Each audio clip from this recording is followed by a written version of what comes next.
Hey, what's up, audience? I'm gonna shoot the video inside. It's way too hot outside.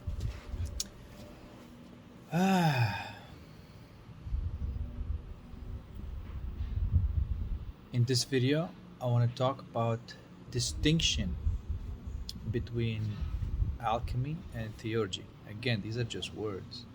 There's so many words to describe the process of alchemy, so many words to describe the process of theurgy.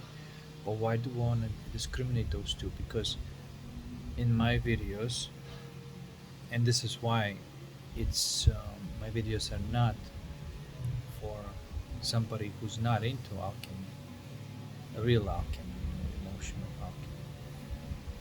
alchemy, spiritual alchemy, because normally this type of concept, this type of idea is very scary and threatening for a lot of people. So that's why only the real alchemist would even consider this journey, or would even be interested in this type of idea of how do you permanently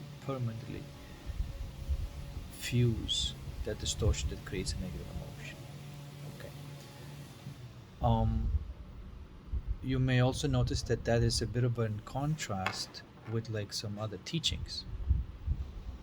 I don't know if you know Abraham Hicks. This is just a woman channeling an entity called Abraham. And if you noticed, and it's not just her. There's a lot of teachers who teach something else, and it's not alchemy. You notice that what they teach is not to face your negative emotions. Okay, they teach to say like, oh, forget about negative emotions. Tune yourself or calibrate yourself the feelings that you want to experience in life, basically, right? And you may say, well, they're kind of opposite. In reality is that possibly for most people who are not here to do any kind of alchemical journey, because not everyone is an alchemist. It's just the way it is, you know. That is sufficient because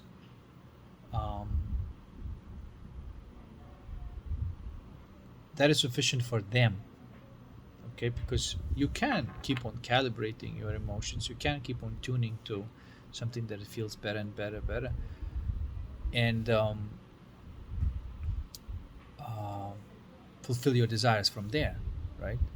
You can tune to that feeling that your soul desires.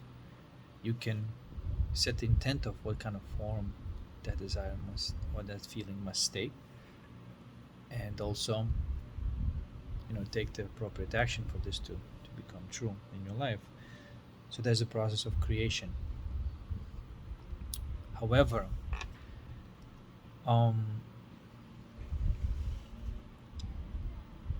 there's a big limitation with that.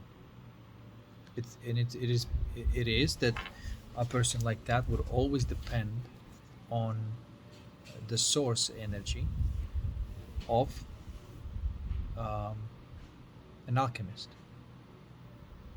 That's why if they can't, or they choose not to alchemize the negative emotions, somebody has to, right? Somebody has to. So whoever's doing that, they become dependent on that entity for that job, right? Because if they're not doing it, somebody has to. To me, the way I see it, oh, shit.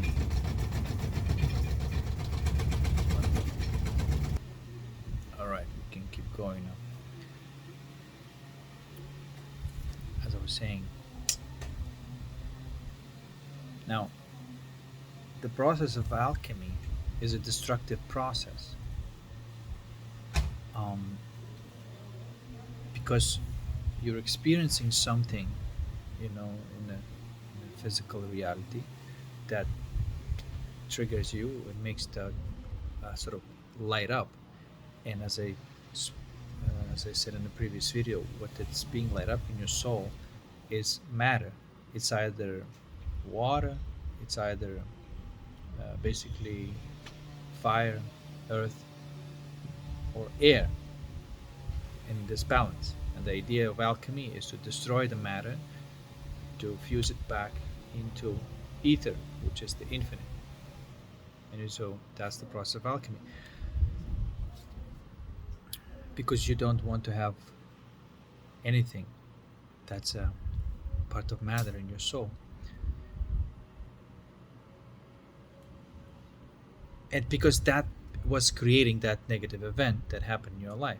So that you can do through the alchemy, you can fuse it permanently, and that event will not repeat anymore. You basically level up from the game, right? With the calibration, you will be successful, but at that level. Because without alchemy, you cannot level up.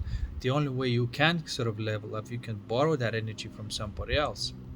So you can live like a super happy life without doing without doing any alchemy, if you are in a connection with somebody who does. But you depend on their energy to live the life like that. But as soon as they're gone, as soon as they're not in connection with you, you go back exactly where you were before. And the best that you can do at that level is to just calibrate to be at that level. But after alchemy, when you do the alchemy, which is the process of, like I said, the yin and the yang is trying to be melded back together, and whatever's in between, that's what's being processed, that's what's being burned, washed, purified, whatever you want to call it, right? And then you get that 0 point ether, from which is like a seed. Now you can create something that you do desire, and that's where the theurgy comes in. You can call the first process of alchemy is like transmutation, and theurgy you can call it a calibration, and that's what technically of this Abraham Hicks's teaching and many others, they're teaching theurgy technically. Because what is a theurgy? Sometimes we call white magic, which is just like evoking the feeling or the spirit rather, which is a feeling of that is desired first, and then from there you may imagine what that looked like. And so it's internal process. That's why it's supposed to be used alchemy. After alchemy, use the theurgy, then use magic, and then use mind. That's the whole process. I differentiate theurgy from magic because theurgy is a primordial magic. It's only when you are pure, undifferentiated, or just very basically differentiated vibrations that don't yet have a form. Like it's just a spirit, it's just a feeling. Maybe amazing feeling, but it's just a feeling, right? And there's many of them. But for example, this one may be like a feeling of security, very cozy, right? Like that would be one feeling. And then then you need to use imagination to set the intent of what that would look like. Usually comes naturally. Does that make sense? That's why I separate theurgy from magic. It's because theurgy still happens in the soul, magic happens in the mind, and then might happens in the body. Okay.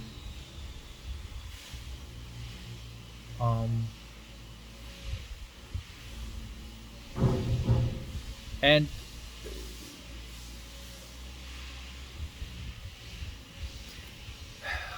one thing that you may notice in those teachings, that they teach you to live in your own world, essentially, and just basically create your own world, live in your own world.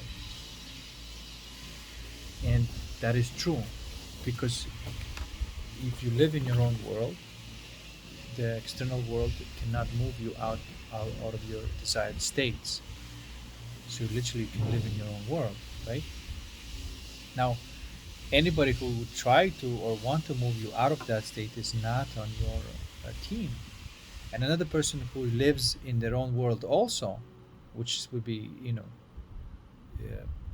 whatever they want to create in their life, that's how you would connect with another person like that, because you both live in your own worlds, and those, that independence connects you, right?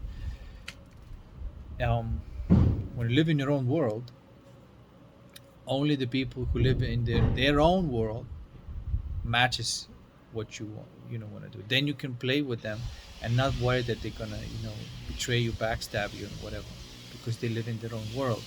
They're not, uh, they don't belong to the matrix. That's when the problem, all the problems in relationship happens is that, um, you actually, it's the empathy that's the problem, because empathy is something that you're not supposed to open up to. Empathy, compassion is one thing. Compassion, you can have compassion for everybody, which is you can have like acceptance and peace about everybody. But empathy is something, like I said before, you basically, the empathy is saying like, all right, let's mix our energies together. So now if they, you know um, don't have their own world, if they're moved by the matrix is going to get to you and take you out of your center, take you out of your uh, desired feelings, moods, events, and so on, right? So yeah, some people call it a 3D, 5D, but if you do end up living in your own world, the external causes cannot move you out of your center. Um, and then you may say, well, how do you relate with one another if you just live your own world? Well, you live in your own world, and so they would have to join you where you are. If you feel joy inside of you, right, and the people around you don't resonate with that, then you can't play with them. But if somebody says like, hey, that seems like fun, they bring themselves to that state of joy, and then you can play. But you play on the terms that like, hey, I want to play about, the joy. I don't want to play drama. I don't want to play conflict. You don't say like, okay, I'm done with that type of game.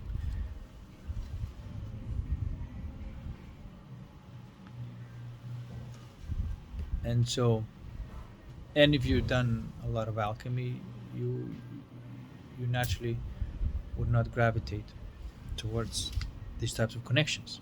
Okay. So the idea, for example, if you live in your world, then you would feel kind of a loner. It's not like that at all. You connect with the other people who are preferring to live in that type of zone too. In fact, you get like perhaps fewer connections, but they're much more fun. They're much more fun, much more fulfilling than, you can have 10,000 followers and it just means nothing, and you can have a couple of people that you like really have a good time and fun and at the deep level, and so you can't even compare that shit with 10,000 or a million. It just don't matter. So that's the quality over quantity also. But anyway, the message of the story is live in your own world. You can create your own world that is dope, and then other people who do the same, and they say, I want to create my world that's dope. Now when you creating your world that's dope and somebody else creating their world that is dope, then when you connect on those terms, you're gonna have a lot more fun. It'll be nothing to do. It actually would be love based, not this um, lack based, which is most matrix connections are, and it really is like that. Most relationships are based out of fear, and they call it love. And I don't call it love, because love to me is something entirely different. I mean, even you may say like, well, no, isn't that loving relationship? um, they um, but if you look deeper, it was just fear. They were together because they didn't want to be alone or whatever. So it was fear-based, and perhaps mutually fear-based relationship. That doesn't make it love. And some people call it like 3D or 5D relationships, but it really is different way of approaching life. In I always say it's in the right direction, because if wrong direction is like you see something outside of you, you take it as true. You know creates a negative emotion. Negative emotion creates bad thoughts, bad imagination, creates more of that shit. So that's the backwards direction of life. But if you do it, say like, okay, wait a second, what if I just cut that off and say, well, what I see outside of me is just a past, it's not true. I want to get to desire that I want to feel inside. And then of course you may need to go through some to destroy some structures first. Then you use you can tune into the feelings that you do desire, which is what Abraham Hicks is teaching, and then use imagination, what that may be, and then it comes into reality, and you just keep on doing it. And if you do it, and then something like that comes in, and it's like, oh shit, that's so close. But if it's not entirely like that, you still have like some negative emotion that whatever the result of your manifestation was pretty good, but not quite, and created some um, still negative emotion there. Then you alchemize that motherfucker, and then you create uh, another state of being, like feeling that you do desire, and then imagine that. So you keep on just uh, you know going on this right direction. It really is that simple. And the tools that you use is attention and awareness for the alchemy. you know Intention is were used for the theurgy and magic. And then uh, I should say intention and allowance. And then I should say action and relaxation in the physical. You got to take some action, and you got to relax in the physical. And that's the right direction of life. That's it. And this is what I'm talking about, is a natural cycle that is in the correct direction. You can say that, and you don't even care about whether there's such thing as a good and evil, because what's evil is the potential for the alchemy, right? Then you see that like, oh, I'm here to create my desires. If I see something that I don't like, I can alchemize that stuff and create something that I do want. And you start playing the game the way it's supposed to be played, and you're not really having any problems about like these things that you don't desire that happen in your life. You use them for alchemy, and then you do theurgy, magic life, and you live life in the right direction.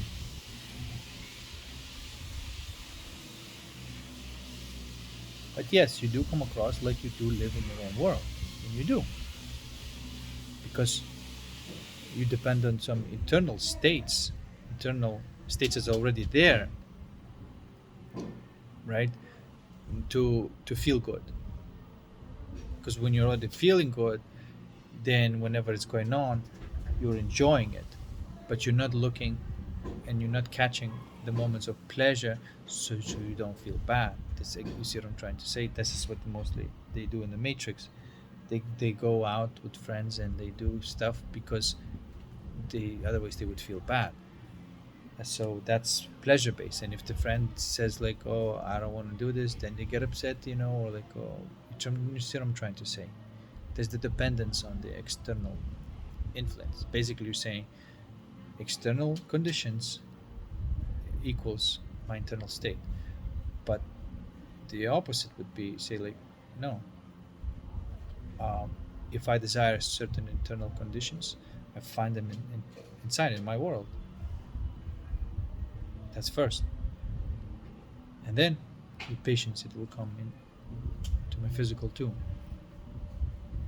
And if I'm in a certain mood and people around me like, maybe a different energy, you don't let go of your own world. You don't join there. And so this is very like, look, this is very important because this peer pressure, for example, you may be conditioned to, oh yeah, you you have to join other people because otherwise like it's impolite and um, socially unacceptable. But fuck this shit. Like, if you just in some situation and you just have a smile on your face and everything's good and all these other people are grumpy, all good, man. You stand out, but you don't give a shit about, you know. So it really is living in your own world and focusing on your own world, because that's honestly that's all there is. Everything that you're going to experience outside you is just your own world. There is no world out there. No one ever can experience the world out there. You see, everything's going to be always your sensations, emotions, thought patterns. It's always going to be your world. Then, of course, you should live in your own world and create that world the way you want it. Okay, and it will affect other worlds, which what the other worlds are other people. But there is no, without you, without other people, there is no world. You're simulating this and they're simulating this. So if your world is awesome, that influences other worlds, which are other people, to be also awesome and depend more on their own world, less on the matrix. And that's the whole thing of beating this game. Beating the devil. Uppercut, motherfucker. You know what I'm saying? All right, that's enough for today. And peace. I'll see you in the next one.